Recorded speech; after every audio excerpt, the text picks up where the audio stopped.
Technology partners are the unsung growth heroes. This is Partner-Led Growth, a show dedicated to empowering partners to discover the solutions their clients need while growing their ability to take their own revenue to the next level. Your host, Ben Spector, a passionate member of the MSP community for over a decade, will help you navigate the growing partner ecosystem. Partner-Led Growth is sponsored by Zomentum, the revenue platform transforming the partner sales ecosystem, one solution, one vendor, one partner at a time. Hello and welcome to Partner-Led Growth podcast. I'm your host, Ben Spector. Today's guest is an ex-soldier in the British military. He's an expert on digital risk management and cybersecurity. He's an outstanding entrepreneur that enjoys helping young companies achieve their dreams. He's CEO, investor, and a mentor at Startup Bootcamp, focusing on fintech and cyber. He's the co-founder of Darkbeam. It's Charlie Clark. Charlie, thank you very much for joining us today. And it's a great pleasure. Oh, you're always so charming. So get the show started. First question from me to you then. What is the biggest problem facing finance leaders thinking about cyber risk today? My goodness, how that is changing over the last even 2 weeks. So I think that what we are seeing is now becoming as much a compliance, governance, and business resilience issue as it is a risk. Obviously, the risk is important, but it is impacting very much on compliance and governance. And because you said finance, who wears that corporate hat for business resilience? It is the finance director. So the biggest issues that these guys are now facing is I've digitalized my business over the last, particularly quickly over the last 2 to 3 years. I've got this new-ish problem that I am facing, which actually has a risk that I am facing, which now actually has also a compliance and governance and sort of a GDPR problem and also a business resilience problem. And a good example would be, would the CFO of KP Nuts the other day, who got a hack, or KP, it was the crisp company, I think it was, the other day, would 2 years ago they have considered that as big a problem as they do today? No, they don't. So what happened at KP? I must have missed that in the news. So it was, I'm going to get this possibly slightly wrong, but I think KP suffered quite a material data breach, which impacted its supply chain, which if you go into Sainsbury's and Tesco's today, you will see that shelves with crisps in them are much lighter than they normally are. And it's a good example of how a company that is terribly successful, where actually the issues of making a crisp didn't come into it, delivering the crisp didn't come into it, but because they had a digital and a cyber incident, had a profound impact on their businesses.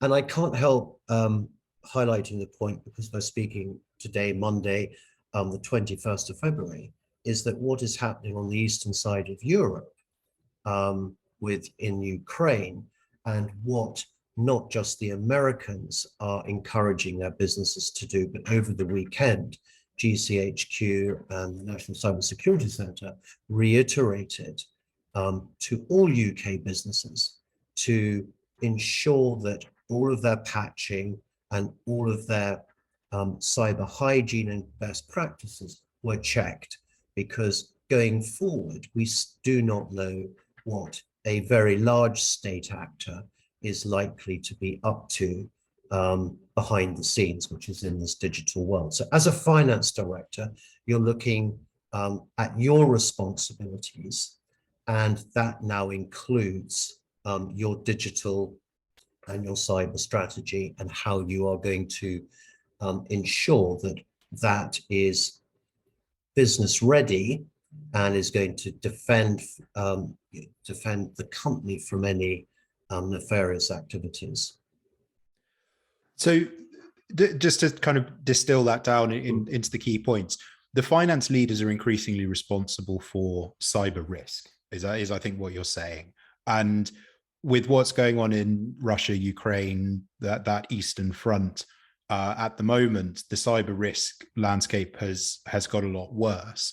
We've had GCHQ in the UK. We've had the American equivalent, can't remember their names, recommending or beyond recommending, really telling businesses of all sizes that they need to very quickly make some significant changes, bring their systems up to date, the operating systems, all the patching, get everything into line, which I guess suggests that the governments are of the opinion that everyone is at significantly increased cyber risk at the moment. It's not just governments that aggressors are likely to go after. It will also include smaller players in the markets.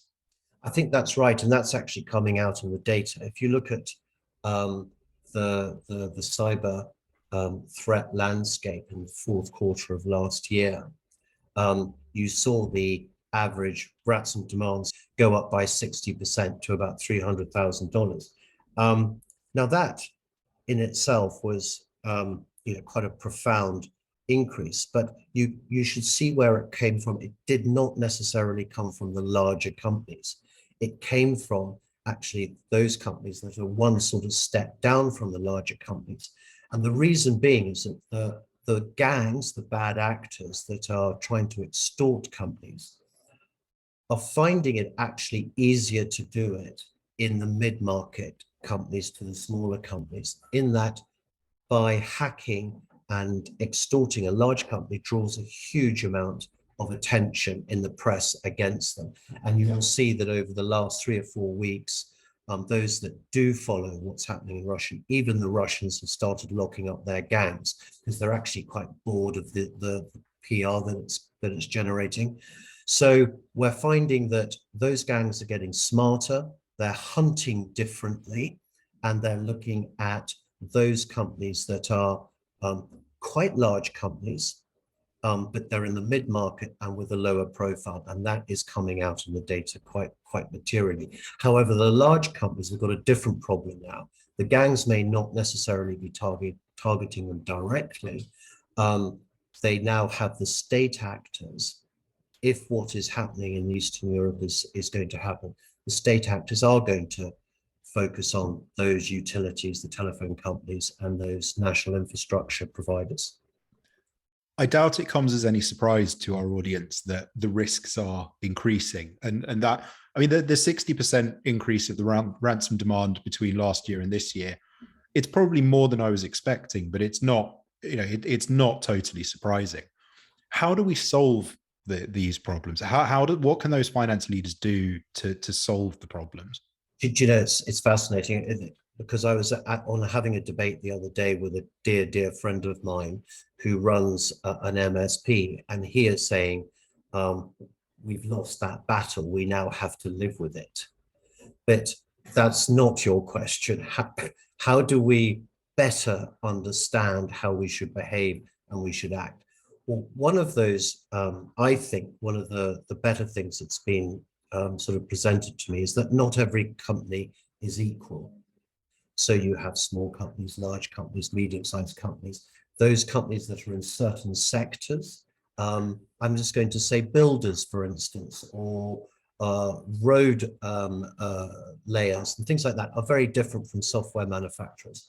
So when you look at a company and you look to see who is connected to that company, so it's third parties, I think it's very important that you treat each of those not uniquely, but separately, a bit like going to the doctor. He's going to see your cold slightly differently than my cold.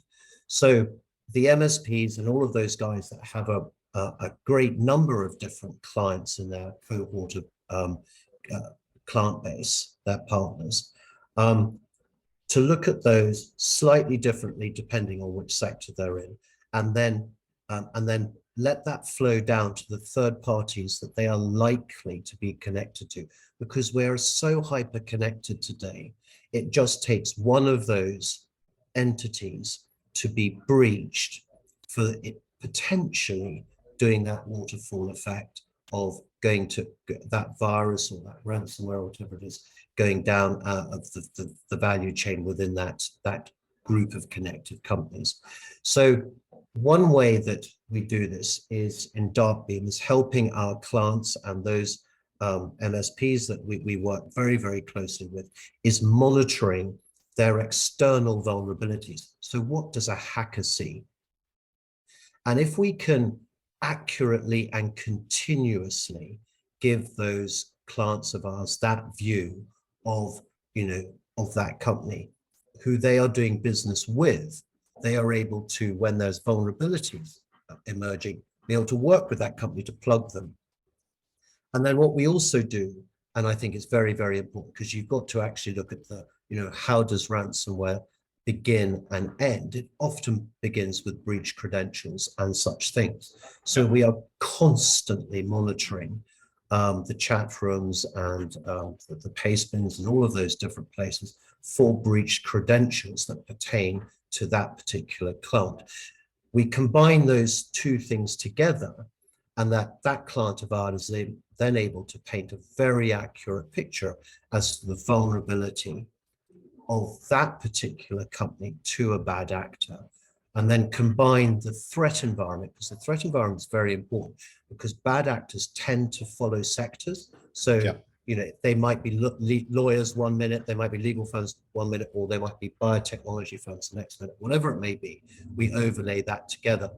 And when I was a money manager in the city, I am applying exactly the same management of risk process to how we manage cyber risk, which is specific risk, which is the company, and then sort of what I call systematic risk, which is the threat environment. We combine those two things together. I then think, very importantly, particularly the CFO is going to say, okay, we are fine, that's great, but those companies that we are working with and that are in our supply chain, those third parties, what do they look like? Because if they suffer a breach, that could actually be our weakest link, not ourselves.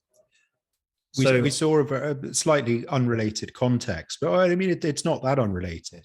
The Kaseya RMM breach a couple of months back that was absolutely terrifying is a really great example of how one of your suppliers being breached in some way in that supply chain can have a really catastrophic effect on your own business. Yeah. So I guess this is about translating that same risk into as technology partners and MSPs, into our clients' businesses. How can their third-party relationships, how can their suppliers be impacted in similar ways that would have an impact on their business? Now, that's really interesting. Now, that was a very sophisticated supply chain hack. Let me bring it right down to the everyday. And we had a client that was sort of an entertainment provider, and there was a fish tank involved in this, and the service provider serviced the fish tank within this large entertainment company. And the little guy came in one day and changed the thermostat in the fish tank. Now, the bad actors had gained access to the service provider, had infected the thermostat. When the thermostat went in and connected to the local area network, that is when the bad actor gained access to the entertainment company, and they stole quite a lot of data. So you're absolutely spot on that you have these extremely sophisticated software supply chain attacks, but actually as soon as a small supplier connects to, let's just say, an invoicing system at one of our big national brand names like BT to send in an invoice, there is that potential door opening that the bad actor can take advantage of. Yeah. So I'm thinking, either through ignorance or arrogance, I suspect a lot of our audience will be thinking, we already have a dark web monitoring solution. What is it that Darkbeam is doing that's so different to those traditional dark web monitoring? You mentioned the monitoring the dark web and the chat rooms for passwords. There's a list of solutions as long as my arm that will return lists of breached passwords. But it sounds like really Darkbeam is looking a lot more broadly than that. It's a really good, so goes back to what I was doing. Why did Charlie Clark use a Bloomberg screen when he was managing money in the city. It's because everything that I needed was in that screen, and I didn't need lots and lots of different screens. So when you look at those point solutions, don't get me wrong, they could be better than what we do, or alternatively, we could pump that data in. What we do is to take the dark web, the vulnerability, and the threat environment and bring that together into one to give you a risk-adjusted view of that third party. So for instance, imagine your provider of, I don't know, stationery had a data breach and your dark web scanning solution highlighted that. You'd go, oh my God, that's awful. Now, I'll tell you exactly what happens. The CFO sat in one of your MSSP's clients will be going, that's awful. But what needs to happen is needs to be put into context. Fine, there's been a data breach, but what's the vulnerability of that stationery provider? It's actually very secure. They've got some great internal training. They've got some great this. They've got all of those wonderful things. So the risk has already dropped a little bit. You then look at the threat environment. Actually, the gangs and the bad actors that are worth anything have got no interest in stationaries. They're pointing in biotechnology companies. So the risk-adjusted profile of that event, and this is, we're trying to deliver actionable intelligence that can be immediately prioritized, is considerably less. However, if you are a law firm and you've had a data breach, that's a whole different ballgame. You could be, it doesn't actually matter what happens next. And this is what I'm saying, is that not every company is equal. The very fact that you're a law firm and had a data breach has a completely different profile. Now that law firm could be incredibly safe. It's bulletproof, but already the risk has gone up because of the sector it's in. And then if you look at the threat landscape, you can then apply that to it. So I think the more data that the CFO has to make a business judgment call on an event, the better. And I think that as time goes by, some of the technical data that we are so used to seeing is going to become much more aligned to business actionable information, because I think so many of our clients have need, because the responsibility of cyber and digital security is so broad, need that information turned into business and actionable intelligence you're constantly ensuring the business resilience in that company is of the highest it possibly can be. So this increasingly becomes the responsibility of the technology partners, the MSPs, because the finance leaders are responsible for the financial risk associated with it. But the chances are they're engaging with an MSP to take over a significant amount of that responsibility. How are MSPs currently doing this, or are there no solutions in place? I think they're sitting on a gold mine. I really do. I think there's a really, really big opportunity for MSPs to go from delivering super services to the CISOs and the IT teams and all the rest of it, to actually having quite serious strategic discussions with the CFO and potentially the CEO and the COO, in that cyber is now mainstream. It's no different than taking out a lease on a big building now. You're taking a lease out on a digital infrastructure now, and it's going to play a big role in the success of that company. So I think the MSP is, because bricks and mortars are becoming, I think, less valuable and bits and bytes are becoming more valuable, their ability to offer more strategic advice and align themselves to the long-term strategy of their clients, I think is increasing by the day. I'm also working with one very exciting group of people that are saying that cybersecurity is no longer a technology, it's a culture. Yeah, I quite like that. I love it. Yeah, I think that's yeah, nail on the head. yeah, Everyone is yeah. responsible. So it's not just the IT team, it's actually everybody in that business. And that MSP is in a hugely valuable position to influence that.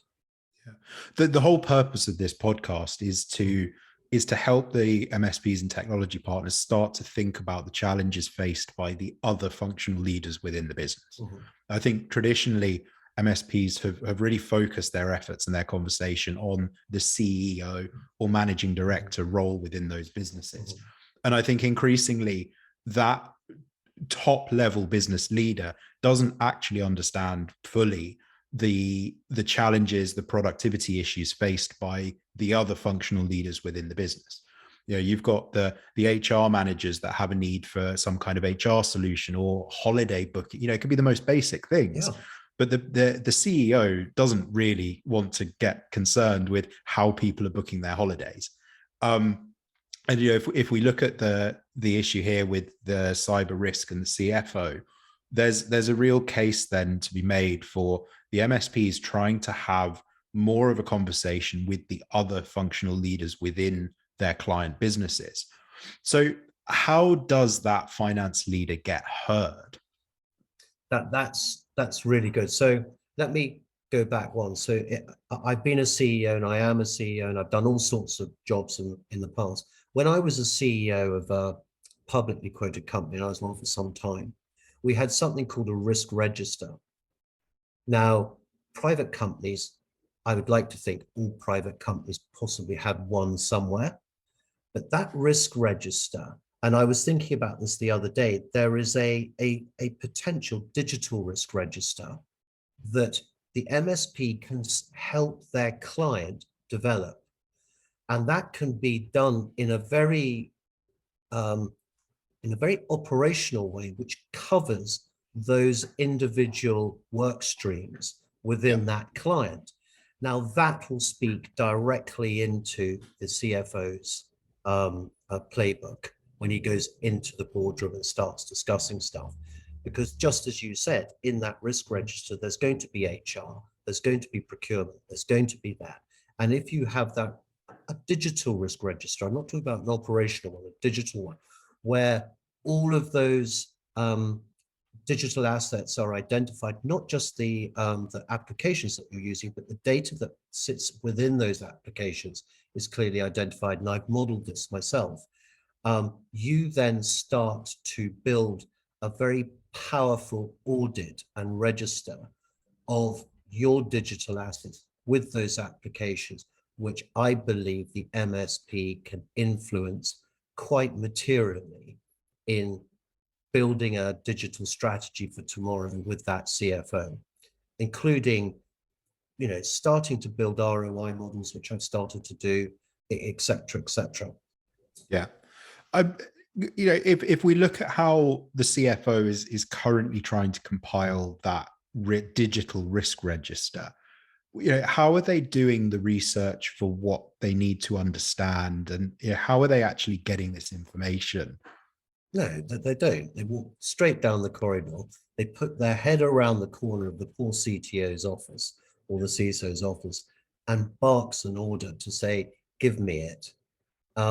What it actually needs to do is it needs to live. And I suggested on one of the boards that I sit on is that you've probably heard of a remuneration committee, and you've probably heard of various committees that are associated. And I've said you should have a digital and cyber committee because it is now strategic. So rather than have it as a tick box thing, which it is a tick box thing in most companies, you know, what is our cyber exposure? What is our cyber risk? Blah, blah, blah. Nobody, you know this as well as I do. It's so difficult to measure. So if you formalize it, I think there's a greater chance where the CFO can genuinely, with the rest of the board of directors, own it, begin to understand it, and then engage, which is really important and goes back to what you were saying 5 to 10 minutes beforehand. Engage all of the other operational work streams within that business and align them to the strategic objectives of the board. And it's rather than being exclusive, it's inclusive. I think the point here to note when you talk about the CFO storming down the corridor looking for the CTO or CISO to get this information, a lot of MSPs are holding themselves out and saying, we will be your virtual CISO or your virtual CTO. We'll help you make those decisions. So actually, I think that further demonstrates the fact that the MSPs do need to really start to understand this and start to know how to assess the risks so that they can properly guide the CFO on those risks and in the supply chain. And so I think the biggest opportunity actually for the MSPs and technology partners is to start to really understand and deploy the tools to assess these risks so that they can go after bigger clients.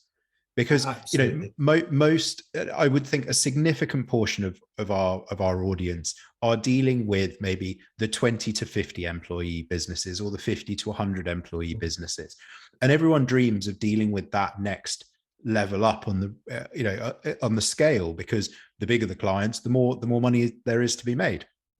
So I think from my perspective, what I'd really want to get across is, if you want to start dealing with those much bigger clients and playing the bigger game, you need to be able to really solidly deliver that CISO, CTO role.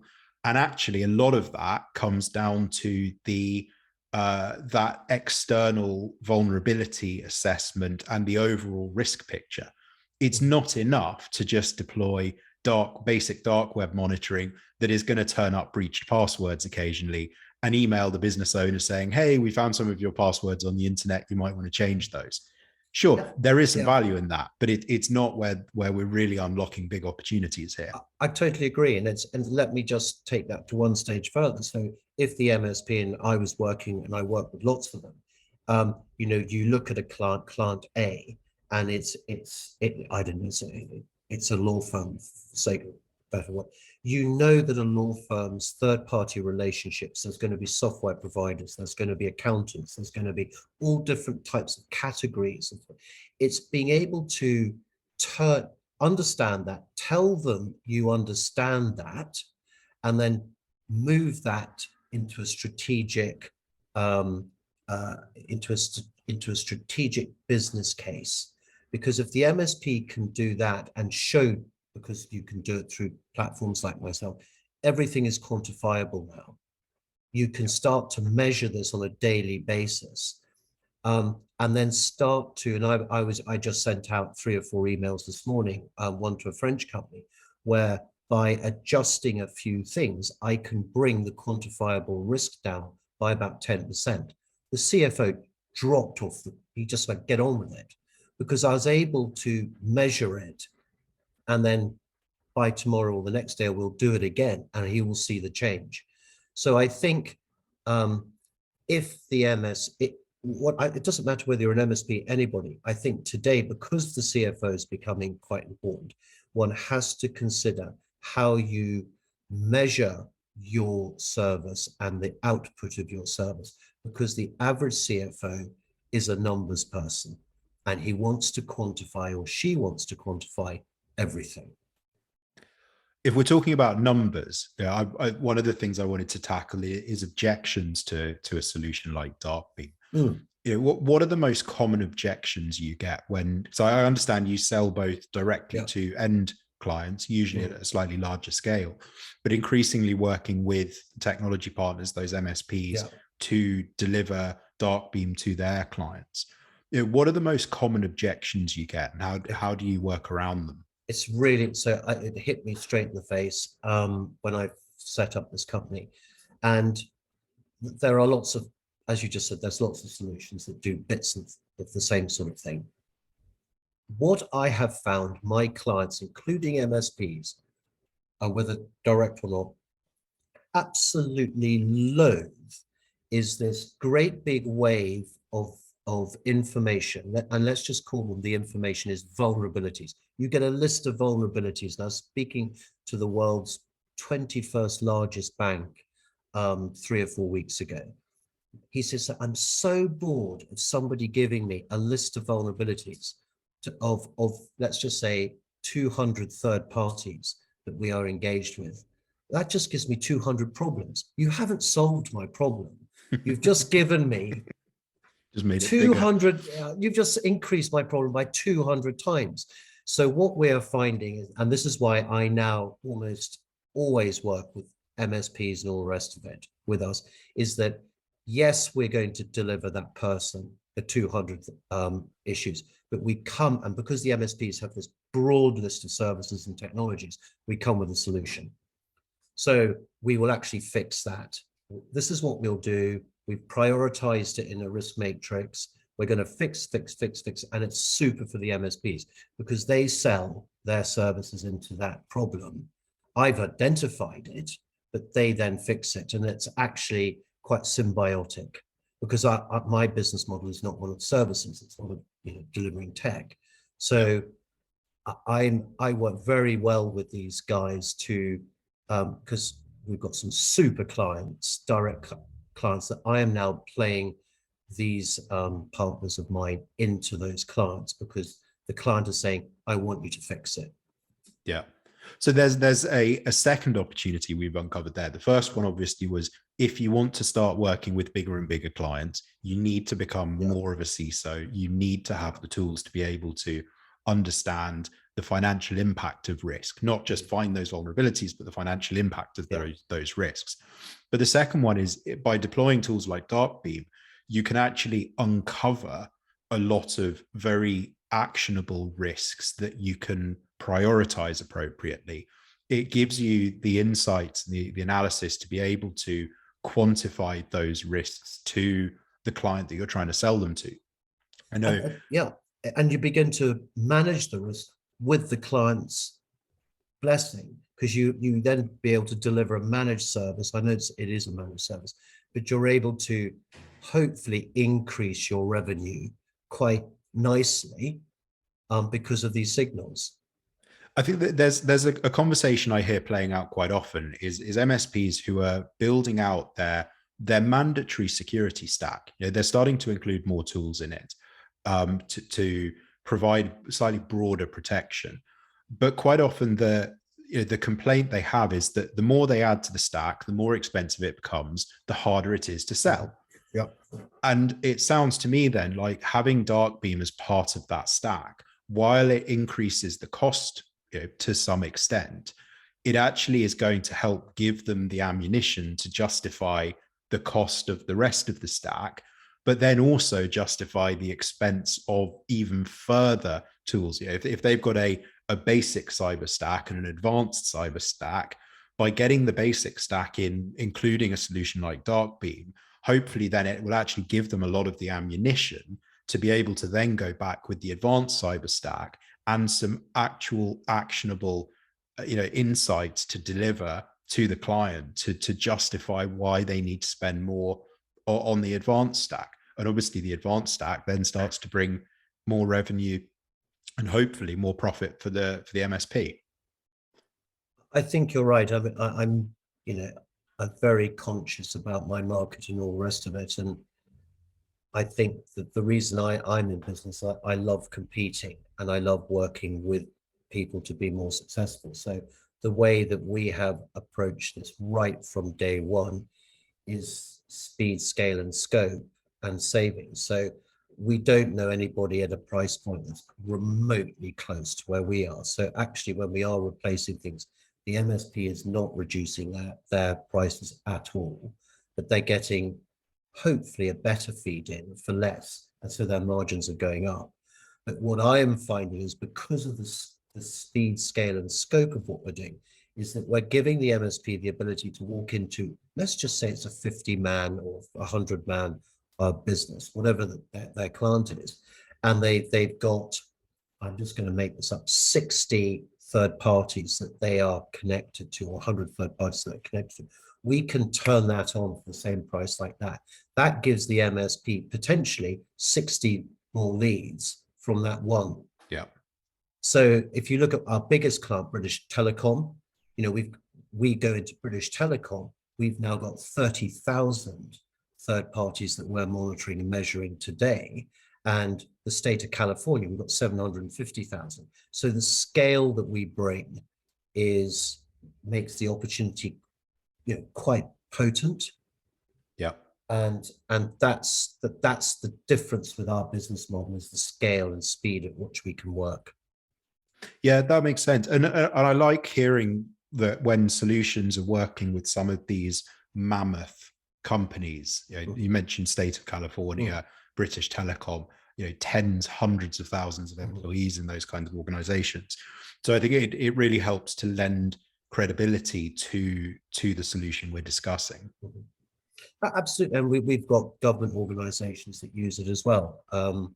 And what I'm finding is that the people that we are now attracting to this, reasonably young company, I'm very lucky and very privileged and honored to be working with them, because they are just incredible brains. But no, it is a very exciting time for us. But I think it's a very important time that, I just want to emphasize that with our partners, we just want to make as many companies that we are lucky enough to work with as safe as we possibly can, so that they can protect their business and continue to deliver their clients a great service. And I think that's where it's not a technology so much, although it is. It's actually, we are determined to protect those clients from the stuff that is happening at the moment. Yeah.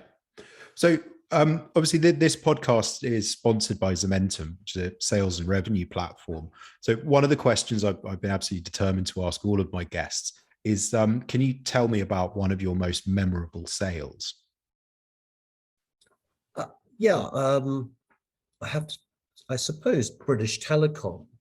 For those of you that don't know, I founded a company which I floated in London, which in the London Stock Exchange, and that company became very well known in supply chain and procurement analytics. And I think it's a relatively small space. So when you do that, you get quite well known. And BT were going through a digital transformation program, started about 2 years ago, led by the new CPO, Cyril Purat, that came across from Sprint in America. Cyril's an amazing man, huge visionary, wanted to rip out all the legacy inefficient technologies, if you can call them technologies, in BT, and make it as efficient as possible. And in doing that, he realized, I am increasing my digital footprint quite considerably, and with that, my attack surface. So I need to start monitoring this all the time. And what we did, and it was during COVID, what we did is he sent us 1,000 third parties as a test against, and it was a bake-off between various other players in our space. And within 2 hours, we played it all back to him, and it moved the needle. They had complete visibility. It was all in understandable procurement, supply chain, third party, whatever you want to call it, language, and they were able to measure it. And within 4 weeks, they had reduced the risk profile down by quite a material margin, just using the data we had. And then it went from 1,000, and we won the contract, and it went up, and we're building an incredible relationship with that company, which has got us now working at Telstra and all sorts of other places around the telecoms companies around the world. So looking back, what do you think the key thing was that helped you close that deal? Speed, scale, scope, and being able to translate the data into actionable information, which could then be measured in pounds, dollars, and pence. You managed to answer that without even thinking. So speed, scale, scope. Can you break those out and explain what you mean by each of those? So there's one thing in life, is that you just imagine I was your builder, and you said, Charlie, I want an extension. The first thing I know you'll say, which is what I would say, how long will it take?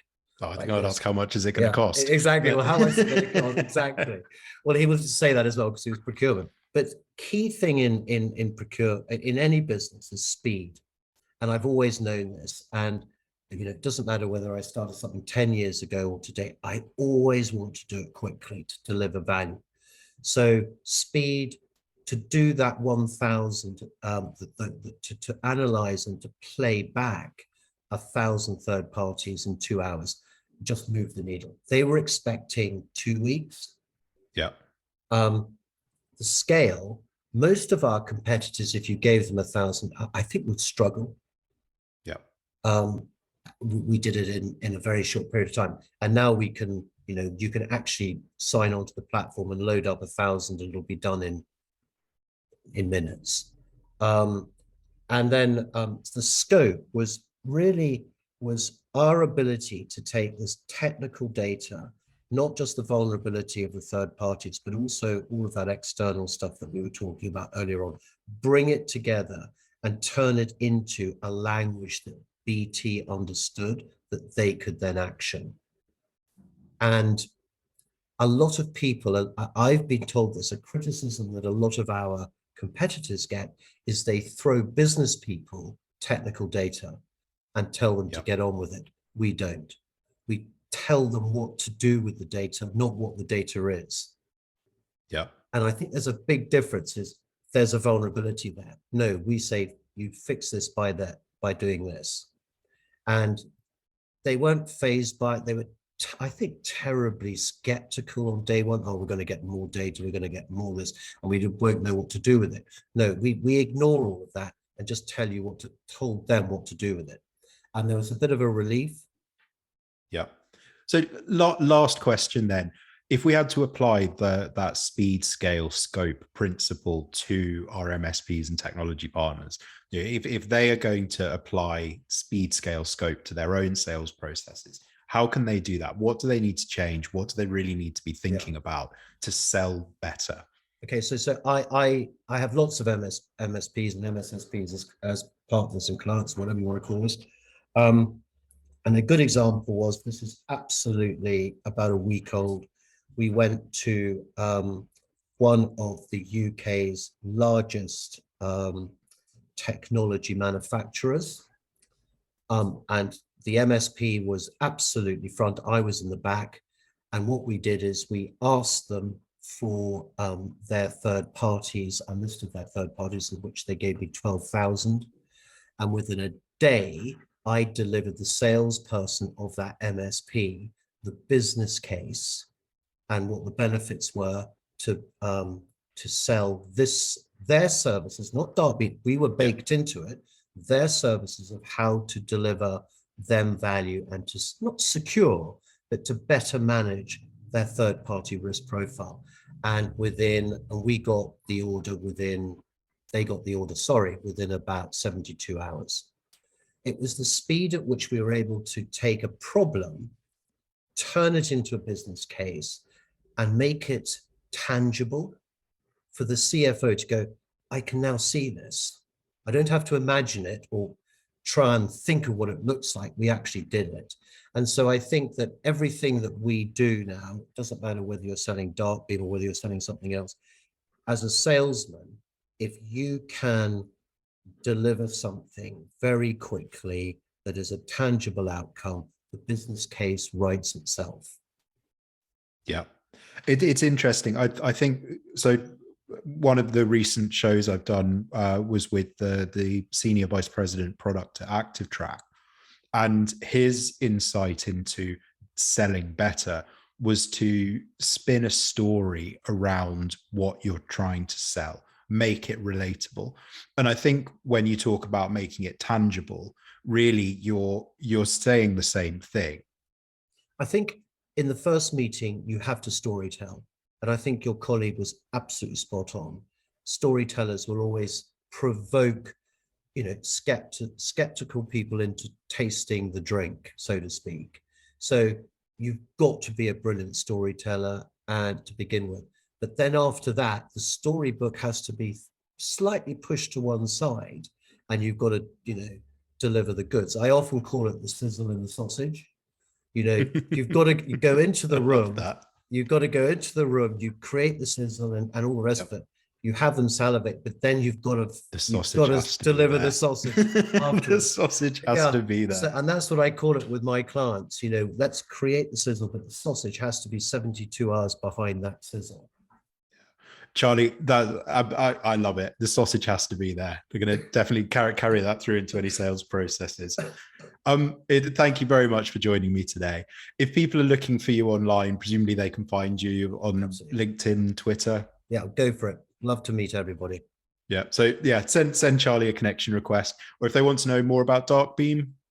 Yeah, just send me it. I probably will hand you over to someone who's a lot brighter than I am. So just darkbeam.com, Yeah, and they can get in touch with you via darkbeam.com.